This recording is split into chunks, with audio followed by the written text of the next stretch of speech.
Hello student, आप सभी का स्वागत है आपके अपने नव निर्माण एजुकेशन में। चलिए आज हम लोग 4.2 का आगे का चैप्टर देखते हैं। आगे का कुछ सवाल। Question number 3। इससे पहले हमने गुणनखंड विधि से मूल ज्ञात किए थे। अब हम कुछ वर्ड प्रॉब्लम के क्वेश्चन देखेंगे। क्वेश्चन नंबर 3 की शुरुआत करते हैं, जो आपके स्क्रीन पे दिखा रहा है। कह रहा है ऐसी दो संख्याएं ज्ञात कीजिए जिनका योगफल 27 और गुणनफल 182 है। कह रहे उनको जोड़ने पे 27 आ रहा है और गुणा करने पे 182 यानी 182 आ रहा है। ये क्वेश्चन नंबर 3 है। जब हम इस सवाल को लगाएंगे, क्योंकि हमें वन वेरिएबल से लगाना है, तो एक ही चर राशि को मानेंगे, एक ही अक्षर को मानेंगे। माना let dash number equal yes, माना वो संख्या यस। तो दूसरी संख्या क्या हो जाएगा? दूसरी संख्या हो जाएगा 27 माइनस यक्स। कह रहे दो संख्याओं को जोड़ने पे 27 आ रहा है। मान लीजिए हम कह रहे दो संख्याओं को जोड़ने पे 25 आ रहा है, उनमें से एक संख्या हमने 15 दे दिया। आपसे हम पूछे वो दूसरी संख्या क्या है? आप कहोगे इस 15 को 25 में से घटा ले तो दूसरी संख्या मिल जाएगा। ठीक है, ऐसे यदि हुआ हमने एक संख्या को मान लिया तो दूसरी संख्या हम क्या करेंगे? जो जोड़ने का है उसको घटा देंगे तो दूसरी संख्या मिल जाएगा। अब लिखेंगे प्रश्न से अकॉर्डिंग टू क्वेश्चन। कह रहा है जब इन दोनों का गुणा किया जा रहा है तो 182 यानी 182 आ रहा है। गुणा कर देते हैं, ये हो जाएगा 27 x minus x square equal 182। इन सबको इधर लेकर चले तो प्लस हो जाएगा एक्स स्क्वायर, ये उधर जाएगा माइनस 27 एक्स और प्लस 182 इक्वल 0। इधर 0 होगा। आप चाहो तो इसे हम इधर ऐसे भी 0 कर सकते हैं, दोनों विधियां सही है। अब हमें वही फैक्टर करना है, 182 लाना है 27 के खंड से। 182 प्लस का लाना है तो 2 से मल्टीप्लाई करेंगे, 2 9 18, 2 1 2।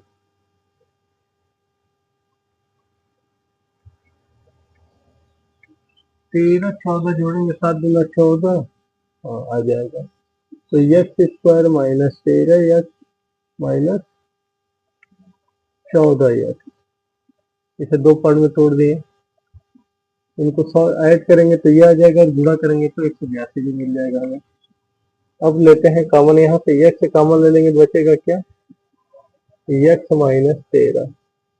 यहाँ से माइनस 14 कॉमन ले लें तो एक्स और ये 13 बार में कट जाएगा, क्योंकि माइनस में है तो प्लस में है तो माइनस में हो जाएगा। इन दोनों में से एक्स माइनस 13 कॉमन ले लें तो क्या बचेगा? X minus 14 equal 0। या तो या तो एक्स माइनस 13 इक्वल 0 या तो एक्स माइनस 14 इक्वल 0। तो ये एक्स बराबर कितना हो गया? 13 और ये एक्स बराबर 14।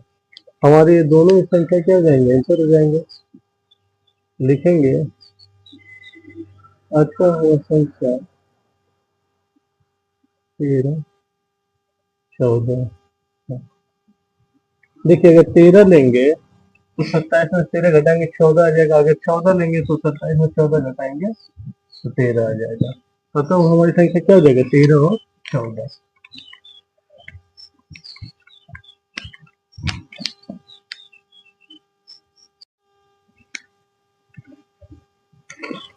अगला question, question number 4।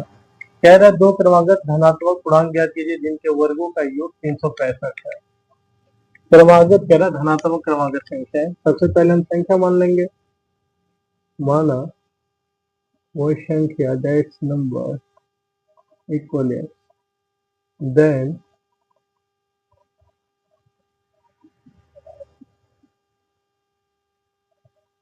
Other ordinary number क्या हो जाएगा? X plus 1। क्योंकि क्रमागत का है तो क्रमागत संख्या हम कैसे प्राप्त करते हैं? एक जोड़ते हुए जब जाते हैं तो हमें क्रमागत संख्या मिल जाता है। जैसे एक के बाद दो, दो के बाद तीन आता है, तो एक में जब एक जोड़ेंगे तो हमें क्या मिलेगा? दो। दो में जब एक जोड़ेंगे तो क्या मिलेगा? तीन। यानी क्रमागत संख्या में चाहिए तो एक जो पहली वाली संख्या में एक जोड़ दे दूसरी मिल जाएगा, दूसरी वाले में एक जोड़ दे तो तीसरी मिल जाएगा। अब कह रहा है प्रश्न से, कह रहा है इनके वर्गों का योग, यानी इसका जो वर्ग यानी स्क्वायर करने के बाद इनको जब जोड़ा जा रहा है तो आ रहा है 365। इसमें प्लस बी का होल स्क्वायर का फार्मूला लगा देंगे, ए स्क्वायर प्लस बी स्क्वायर यानी एक स्क्वायर प्लस 2ab यानी 2x ही आएगा इक्वल 365। इसको इधर लेते हैं, ये x मिलकर कितना हो जाएगा 2x square plus 2x plus 1, ये इधर आ गया तो माइनस 365 इक्वल, ये हो गया 2x स्क्वायर प्लस 2x, ये घटा देंगे तो माइनस 364 हो जाएगा इक्वल 0। दोनों में दो कॉमन है तो दो कॉमन ले लेंगे तो छोटा हो जाएगा एक्स स्क्वायर प्लस एक्स, ये दो से डिवाइड करेंगे 2 1 जा 2, 182 हो जाएगा।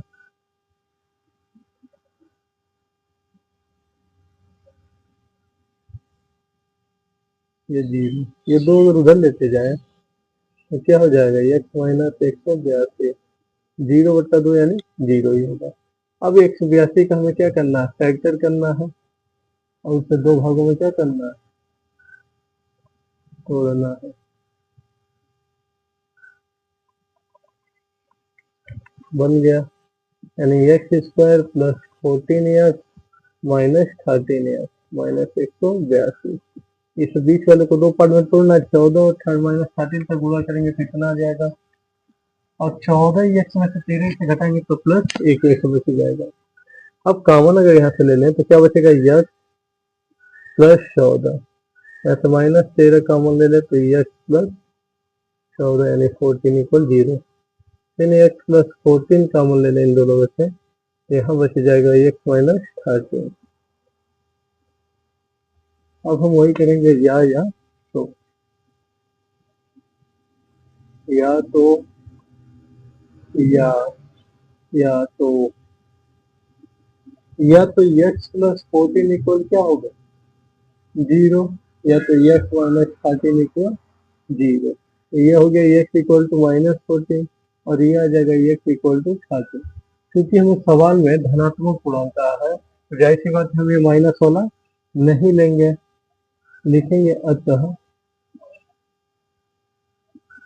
पहली संख्या कितना है 13 और दूसरी क्रमांक संख्या क्या हो जाएगा, इसी में हम एक जोड़ देंगे तो क्रमांक संख्या में क्या मिल जाएगा, इसके आगे वाला मिल जाएगा, दूसरी क्रमांक संख्या क्या हो जाएगा 14 हो जाएगा। यानी यहाँ पे 13 प्लस 1 कर दे तो 14, अब तो वो संख्या क्या है हमारा 13 और 14 है।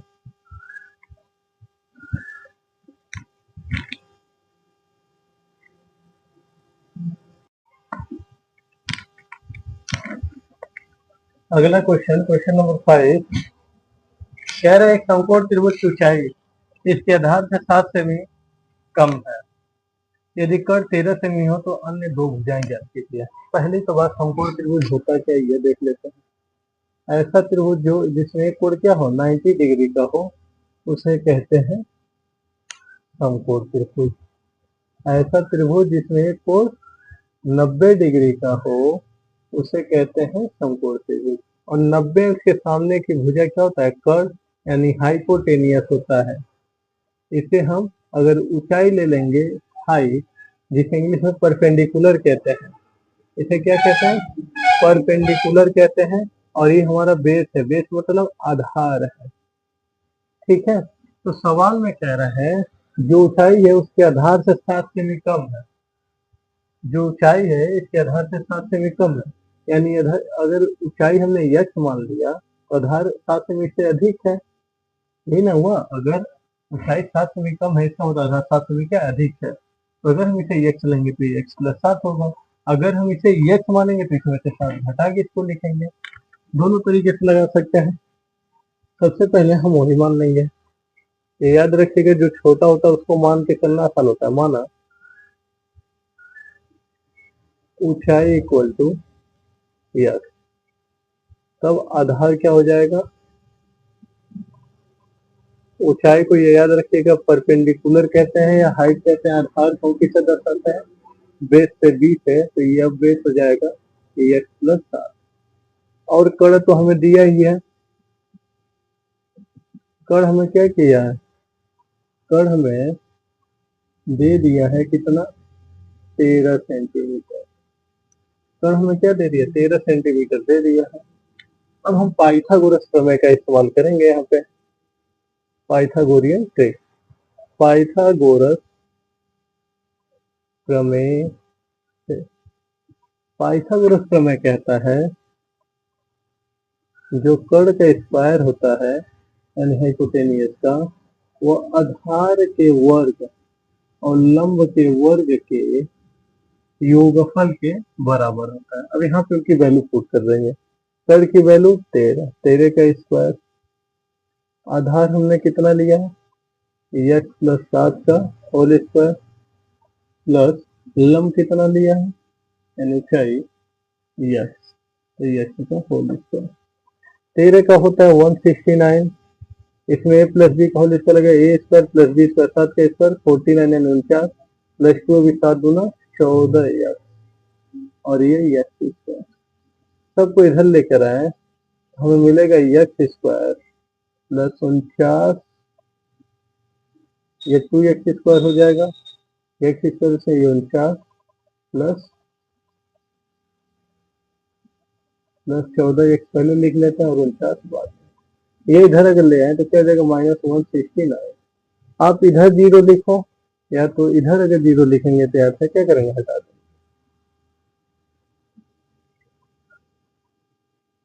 अब यह हो गया 2x स्क्वायर प्लस 14x, 49 को घटाएंगे 9 में 9 गया 0, 6 में 4 गया 2, 120 बराबर 0। अब यहाँ से 2 अगर हम कॉमन ले लें तो ये हो जाएगा x square plus 7x minus 60 बराबर 0। यानी अगले स्टेप हो जाएगा x square plus 7x minus 60, ये हो जाएगा 0/2 यानी 0। अब फैक्टर करना है ऐसा कि जोड़ने घटाने पे यहाँ पे 20 वाले को तोड़ना है, 60 आना भी चाहिए। तो 12 पच्चे 60 और 12 में 5 गया 7, तो हम 20 वाले को 2 पार्ट में तोड़ेंगे 7 को, तो हम लिखेंगे x स्क्वायर, क्योंकि प्लस वाला आना तो प्लस वाला बड़ा और माइनस वाला छोटा।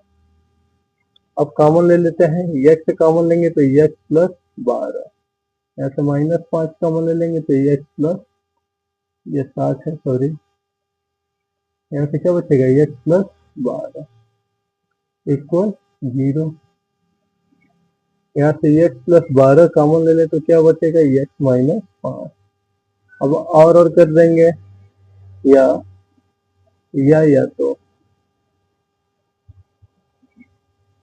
तो x प्लस 12 इक्वल 0 होगा या तो x माइनस 5 इक्वल 0 होगा। तो अगर x प्लस 12 इक्वल 0 होगा तो x इक्वल -12, अगर ये होगा तो x बराबर 5।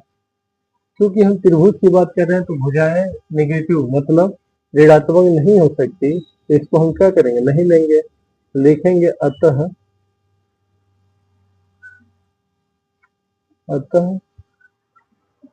त्रिभुज की ऊंचाई 5 सेंटीमीटर। हमने ये किसको माना? त्रिभुज की ऊंचाई को क्या माना? यस, तो क्या हो गया? 5 सेमी। और त्रिभुज का आधार कितना होगा? x प्लस 5 में x प्लस क्या बना था? 7 यानी 5 प्लस 7 कितना हो गया? 12 सेंटीमीटर।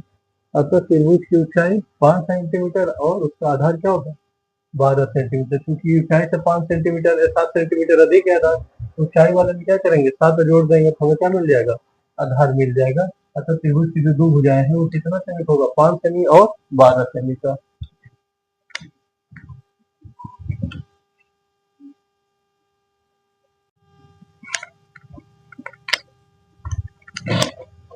अगला सवाल,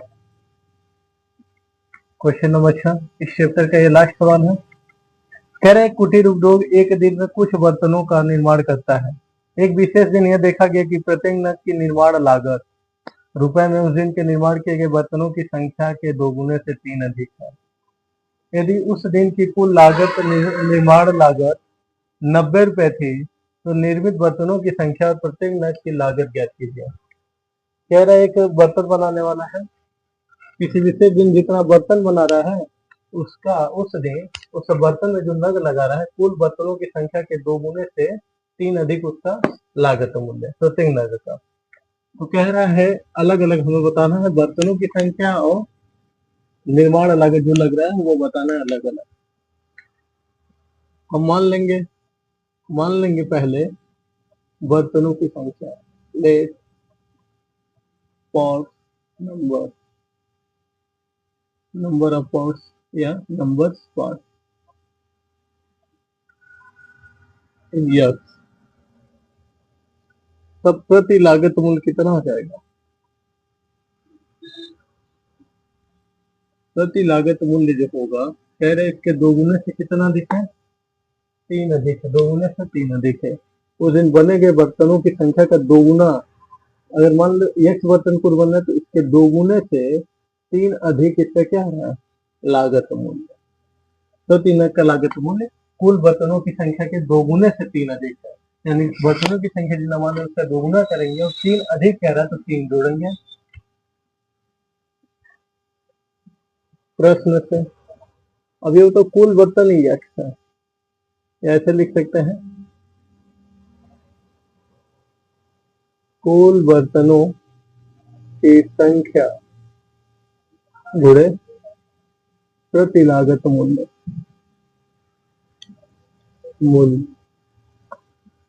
बराबर क्या हो जाएगा? कुल रुपए।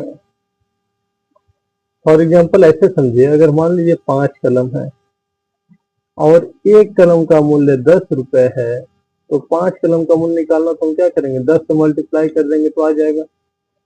ऐसे ही कह रहा है कुल बर्तनों की संख्या का गुणा प्रति लागत मूल्य से अगर हम गुणा कर दें, प्रति मतलब एक बर्तन में जितना लागत मूल्य लग रहा है उसका गुणा कर दें तो क्या जाएगा? कुल रुपए तो बराबर हो जाएगा। यहाँ प्रति नग होगा, प्रति नग की लागत मूल्य, प्रति नग, नग की बात करें, नग डिजाइन होता है एक प्रकार का, यहाँ पे भी लिखेंगे प्रति नग की लागत मूल्य की लागत मूल्य जो होगा उनसे गुणा कर देंगे तो कुल रुपए के क्या होगा? इक्वल हो जाएगा। हमने कुल बर्तनों की संख्या x माना है और प्रति लागत मूल्य कितना है? 2x plus 2। इनको जब जोड़ेंगे तो कुल रुपए उस दिन कितना लग रहे हैं? 90 रुपए। कुल कितना रुपए लग रहे हैं? 90 रुपए। इसका मल्टीप्लाई कर देते हैं, हो जाएगा 2x स्क्वायर प्लस 3x। ये 90 अगर इधर लाए तो माइनस 90 बराबर 0। 90 दूना 180, यानी 3x को ऐसे दो पार्ट में तोड़ना है जिसको जोड़ने घटाने पे 3x आए और गुणा करने पे 180। तो ये होगा इसका फैक्टर। हो गया 3 दूना 6, 2 दूना 4, 3 12, या 3 दूना 6 त्रिक 18 और 5 दूना 10, नहीं 3 दूना 6 दूना 12, हाँ 5 15 और 12 से बन जा रहा है। तो 2x स्क्वायर इसको हम 15x माइनस 12 माइनस 90 बराबर 0। यहाँ से हम x कॉमन ले लें तो बचेगा क्या? 2x प्लस 15, यहाँ से कॉमन ले लेंगे माइनस 6, ये बचेगा 2x प्लस 15 इक्वल 0। यहाँ से 2x प्लस 15 कॉमन ले लेते हैं तो क्या बचेगा? x माइनस 6 बराबर 0। या तो